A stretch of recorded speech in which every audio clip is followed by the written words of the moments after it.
Olá,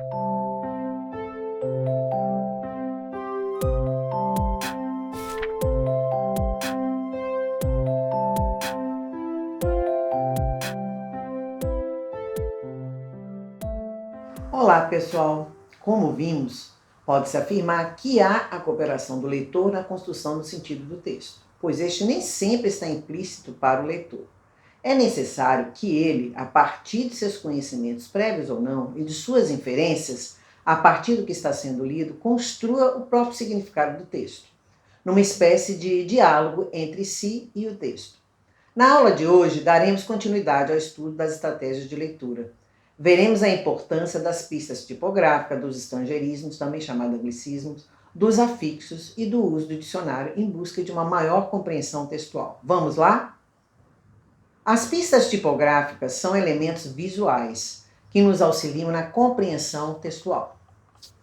Atenção com datas, números, tabelas, gráficos, figuras. Todas essas informações, também contidas no texto, são importantíssimas, são elas as pistas tipográficas. Por exemplo, 3 pontos, o que significa? Vão indicar a continuação de uma ideia que não está ali exposta. O negrito vai dar destaque a algum termo ou palavra. O itálico também destaca um termo, menos importante que o negrito. As aspas vão salientar a importância de alguma palavra ali naquele contexto. E os parênteses introduzem uma ideia complementar ao texto. A identificação de estrangeirismos é o processo que introduz palavras vindas de outro idioma. Aqui no nosso caso, vinda do inglês, recebe um nome de anglicismo. Temos o já com o aportuguesamento, com cuja grafia e ortografia já foram adaptados, como blackout, que vem do inglês black out, e a sem aportuguesamento, conservando a grafia original, como em show. Entender como as palavras se formam, a morfologia do vocábulo, em uma língua é de extrema importância para qualquer pessoa, pois através deste processo aumentamos nosso vocabulário e podemos compreender, pelo menos parcialmente, palavras formadas a partir de outras. Veja o caso da palavra em português infelizmente. É uma palavra formada pelo prefixo in, seu radical feliz e um sufixo mente. Em língua inglesa, a lógica é a mesma, é o mesmo processo. Os processos de formação de palavras de uma língua são variados. Um deles é a formação por afixação. Tal processo consiste de derivação de palavras de um radical acrescentando-se um prefixo antes do radical, ou um sufixo, aquele que vem depois do radical. Observe a palavra comfortable. Ela é formada pelo processo de afixação, ou seja, possui em sua forma um prefixo e um sufixo. O prefixo an é a partícula que se posiciona antes do radical, comfort, que é o radical, e o sufixo able é a partícula que é colocada depois do radical. Veja como distribuímos algumas palavras e seus processos de formação lá no seu e-book. Dê sempre uma olhada para conferir. Os idiomas são formados por muitas palavras de origens diferentes, e grande parte delas são apenas derivações de combinações de palavras já existentes. Algumas dessas derivações são feitas por prefixos e sufixos em inglês. Eles são responsáveis por adicionar ou alterar o significado de uma palavra. Então, o que é um prefixo? Pense. Trata-se de um tipo de afixo, isto é, um elemento que pode ser anexado ao radical da palavra, vem sempre antes, né? Ele é especificamente colocado à base da palavra, para modificar o seu significado. Vejamos esse quadro com os principais prefixos. Observem. Tem o anti, que significa contra, co, que é a ideia de junto, dis, que é não, ex, antigo, im, não, in, não, inter, entre, ir, não, mid, meio, mis, errada, non, não, out, melhor que outros, over, sobre, post, depois, pre, antes, re, de novo, self, out, sub, sob, super, acima, sur, acima, e un, negação, não, e under, abaixo. Muitos deles são comuns também na língua portuguesa. Aprender inglês envolve não só o conhecimento das estruturas gramaticais, mas também a extensão de seu vocabulário. E uma estratégia muito eficiente para aumentá-lo é aprender a reconhecer certos padrões de prefixos e sufixos, para descobrir o significado, a função dessas palavras em um contexto dado, um contexto geral. Então, o que é um sufixo? Pense. Trata-se de um tipo de afixo, isto é, um elemento que pode ser anexado após o radical da palavra, diferentemente do prefixo que vem antes. Vejamos agora o quadro dos principais sufixos. Observem comigo.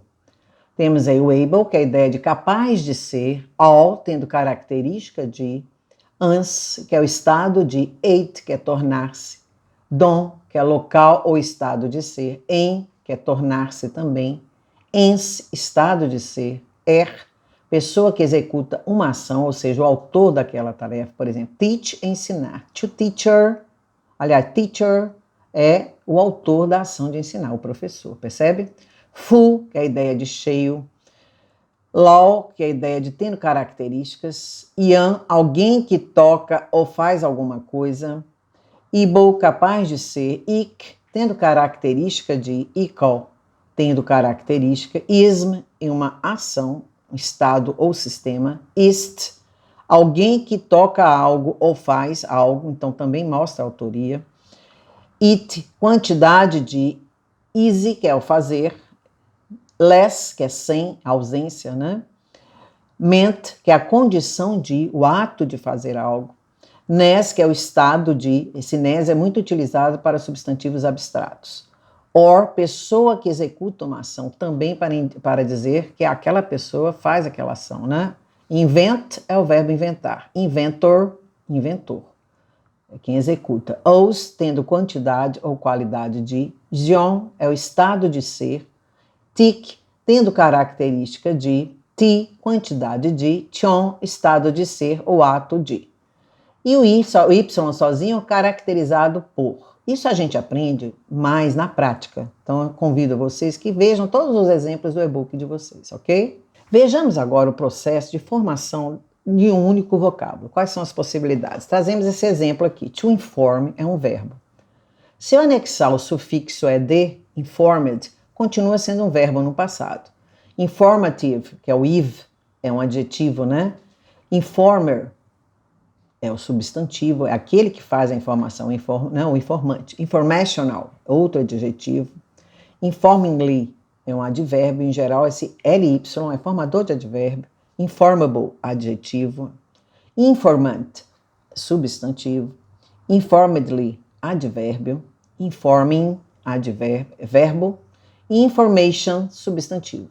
Então veja que há várias possibilidades, né, quando você completa aí com os sufixos. Dicionário é também uma excelente estratégia, só que deve ser utilizado em últimos casos, última situação. Use um bom dicionário bilíngue e procure utilizar todos os recursos que ele oferece, como classificação gramatical das palavras, vários significados e exemplos. Lembre-se, ao usar o dicionário, procure sempre pela palavra primitiva, né? Então vá direto àquela palavra-chave. E não pela palavra derivada. Se você for procurar, por exemplo, o verbo watched, que já está no passado com ed, você não vai encontrar. Portanto, vai procurar watch, sem o ed. Veja então o que o watch significa e tente adaptar ao contexto ali onde está sendo utilizado no texto, está certo? Leia todos os significados da palavra que você está procurando, não apenas o primeiro, para só depois tentar encaixar significados ao texto que você está lendo. Cuidado com as classes gramaticais. Se a palavra que você está procurando é um verbo e você olhar o verbete na parte do substantivo, sua tradução não vai dar certo. E vice-versa. Se você está procurando um substantivo e selecionar o significado de um verbo, sua tradução também não vai funcionar. Isso vale para todas as classes gramaticais. Preposições, advérbios, substantivo, qualquer que seja. Para não errar, é só seguir a dica do lembrete anterior. Ler todas as significações primeiro, para depois decidir qual delas é a melhor. Vamos então à prática. Essa é uma atividade prática, então você deve ir ao dicionário e procurar o sentido e a classe gramatical da palavra em destaque. Por exemplo, the little boy wanted to stone the bird. O que significa to stone? A gente, em geral, conhece stone sozinho, que é pedra, é substantivo. Mas veja que nesse contexto aí, ó, o menininho queria o pássaro, queria fazer o quê? Então, você vai na classe gramatical, que é to stone, na frente tem o to, é um verbo, e o significado vai ser atirar pedra. Então, veja que tem a ver com a origem, que é a palavra pedra. E o verbo to stone, atirar pedra. Observe agora o exemplo retirado do Oxford Escolar para estudantes brasileiros de inglês. O que nós podemos perceber? Olha lá, count vem a forma que está de transcrição fonética, tá vendo? Account, tá vendo? Finalidade, conta. Checking account, conta corrente. 2, fatura. 3, accounts, no plural, contabilidade. 4, relato, descrição. Então, veja que é um verbo intransitivo. Ó. Então, é to account for something, prestar contas a alguém de algo. Aí, então, você vai ver o que significa esses símbolos. Os símbolos entre barras. Já falei para vocês que é a transcrição fonética, como é que você fala, né? O tio, você vai perceber que é o espaço onde ficaria ali a classificação do verbo intransitivo aqui, percebe? O ponto, account, é a divisão silábica, se dá por meio desse pontinho aqui, account. As letras S e VI, S de substantivo e VI de verbo intransitivo. Então, a gente tem que aprender a ler o que está nas entrelinhas de um dicionário, né? O símbolo, cada balãozinho desse é um significado que é dado, tá? No sentido de categoria gramatical que vai se apresentar, que mudou.